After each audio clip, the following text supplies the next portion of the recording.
What we see in some very clear steps of when the process and when God makes this evident and communicates this plan to man, we see 7 main big times and ways in how God communicates his redeeming man back to himself.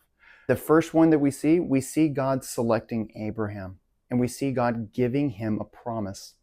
Next, we see the second step in this process is God preserving a people in spite of them.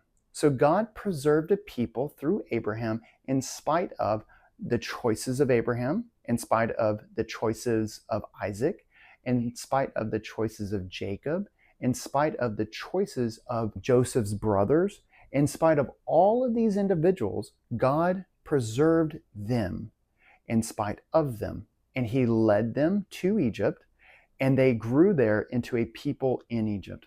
And all the while, them remaining set apart from the culture and from the Egyptians and from bringing in other things and other sources that would place them in a relationship with someone other than God. They remain separated from that. The next one, kind of step 3 here that we see God calling out an individual. God calling an individual out to bring the nation out of Egypt. So these group of people that have turned into a very large tribe. So this tribe that God now calls Moses to now bring out of Egypt. And a tabernacle, then temple, is given, and a system of sacrifice is given so that man could have relationship with God.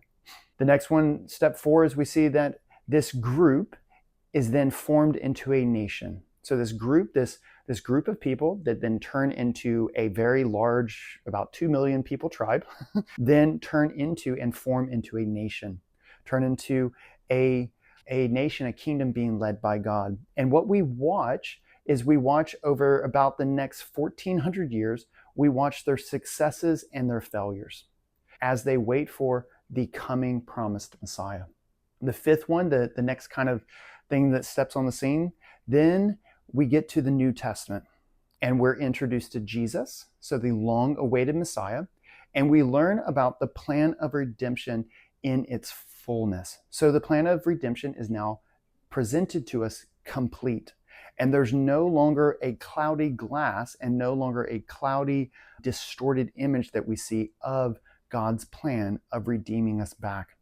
And that is all through Jesus, through God the Son, and him being sent to humanity to be the sacrifice on our behalf so that sin could be forgiven and so that man could be restored back to God.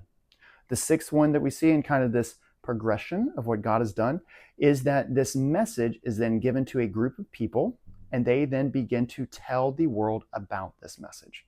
They tell the world about this redemptive message of how God has come to redeem and to pay the price for our redemption. The seventh one that we see is then there is still a future and final fulfillment of all of these things. There's something future. We are not just redeemed and purchased for now.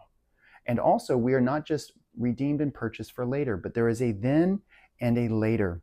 Jesus purchased and gave collateral as proof that he was returning.